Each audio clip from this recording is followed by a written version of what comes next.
Okay, so let me start off with a disclaimer. Starting off right away with a disclaimer, I am not a financial advisor at all whatsoever.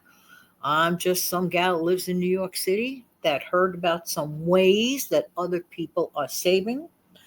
And here is my 2 cents. I'm just reading to you what I interpreted from something that I had looked up. But here's the thing, always use your best judgment. If there's anything I could strongly suggest in any matter at all in life, is the following: always use your best judgment. And I should add to it another thing: always use your due diligence. What does that mean? Research, research, research. We're just talking about two step, no nonsense approach that some folks do or use to save or to keep or to stack money. All right. So now that I got that out of the way, and I'm just Jan, and I'm mentioning to you what some other folks have done. Maybe it worked for them, maybe it wasn't the right fit for them, but I'd like to mention it in any event. In any event, hello, hello, hello. Happy Tuesday to you. I'm recording this 1 week prior. Just saying, just saying. On Tuesday, July 1. Where did June go? Will somebody please answer that question? No sooner did I turn my head, it was like the beginning of June. And then I turned my head around, it's like July 1. Like, what? What? What happened? Anyway, so let's get to the two-step no nonsense approach that some folks do to save money. So I'm not promoting it in any way, shape, manner, or form. I'm just telling you what some people do. Again, due diligence and check. Okay? Okay. Here's what some people do. They adjust their what? W 4, that's a tax form. W hyphen 4. They adjust their W 4 exemptions, and that can be done very simply. You go to your employer and you tell them that you want to make an adjustment. For those that know their business enough that they could do that. Again, I am neutral. I'm just saying this is what some people do.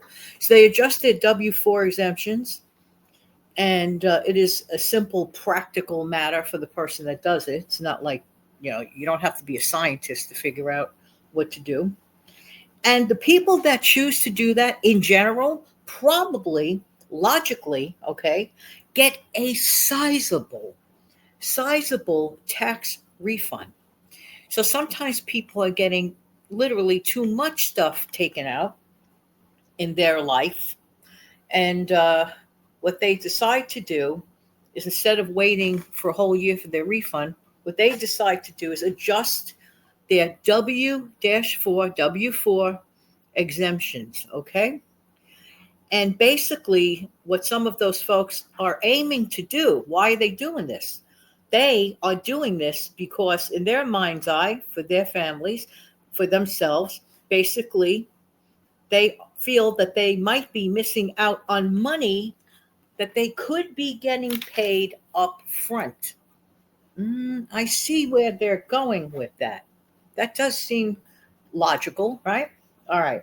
So technically, if those persons do that, so technically, if a person decides to adjust their W 4, they may decide to invest some of that refund and to grow it. Okay, okay.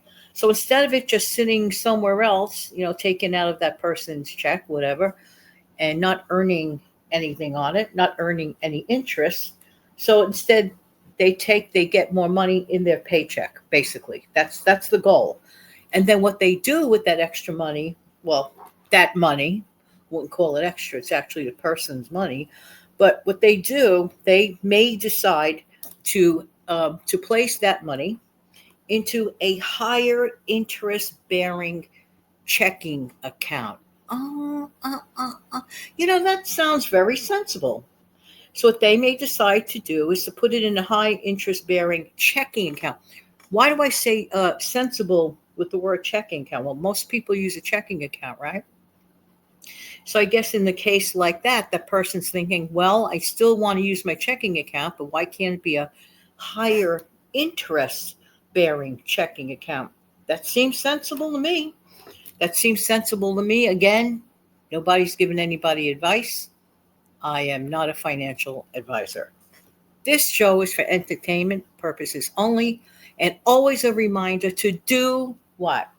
Our due diligence and research, ask questions, and go to the experts that are paid to deal with matters like that. But it is an interesting option. I mean, I'm just saying, interesting to learn that sometimes people may decide to do that. All right, now the next one. This sounds so logical. It's it's kind of scary. It's like, what? it's almost like too much in your face logical. All right, what are you talking about, John? I'm talking about this. 3 words. Are you ready? Save your raise. Why? Let's start over. 3 words. Save your raise. It does make sense. If you get a raise at your job, for example, suppose you have a regular job, a W-2 job, as I call it. If you get a raise at your job, simply save the difference instead of what? Spending it. Are we not addicted to spending? That should be its own show. Are we not addicted to spend? Because right away, people think, okay, so now I got paid. So now I have to spend this extra money right away. I have to start things that it may look like one thing in the beginning, but then it ends up being way more costly than ever. Way more costly than ever. So, now if you've been getting along, okay, and you're doing all that thing, the 50-30-20 rule and all that, and you're coming out smelling like a rose, head of the game, building up your monies, and you get an additional raise, for example, then what's the big deal in just like utilizing that difference and investing it, saving it, whatever? In my opinion, to me, I'll just say what I would do, okay? Because I have done this. I can only share what I have done. I don't tell other people what they should do, ever. It's not my thing. I don't do that. All right. If I had gotten a raise on a W-2 job, okay, I will continue to live the way I did prior to that. I will skim off that raise off the top, and I will put it somewhere else where it can earn interest. Does that not make sense? Yeah. Does your life change so much? It's like, look, I'm not missing what I never utilized, but I am building on something that I have.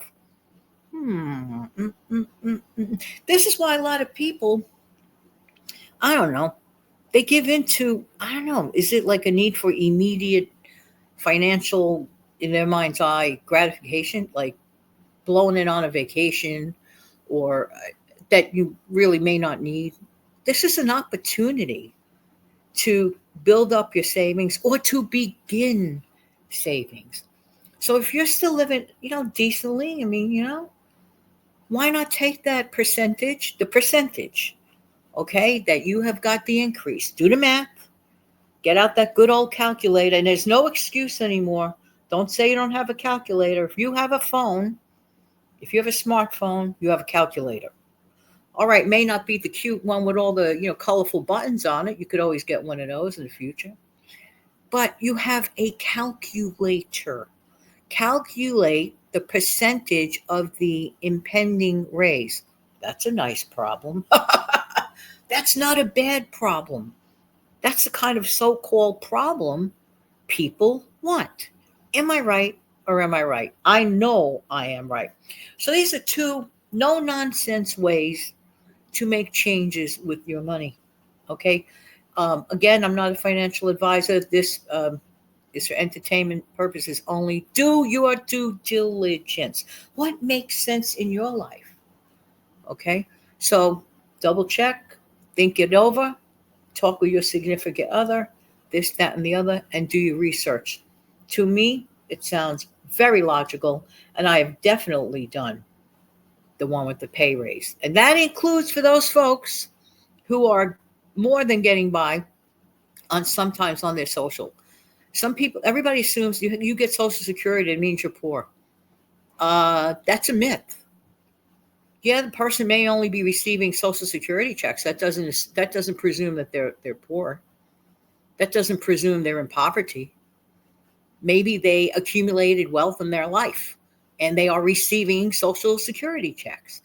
And it also doesn't mean the person is, quote, end of quote, washed up. I think there are a lot of stereotypes that need to be abolished. And that's one of them. Okay, I'm just saying. All right, everybody, thank you so much for being here. I truly appreciate everybody's time. Don't forget to come back in the future on a Tuesday morning, on a Wednesday morning, on every single morning, Saturday, Sunday, Monday, Tuesday, Wednesday, Thursday, Friday, Saturday, Sunday. Okay, it's like a carousel. I love carousels. Every single day, I upload at 5 a.m. Again, super thanks are always welcome. And I thank you for being here. Don't forget to take good care of yourself. By taking good care of yourself, guess what? You get to take great care of your family. Thank you.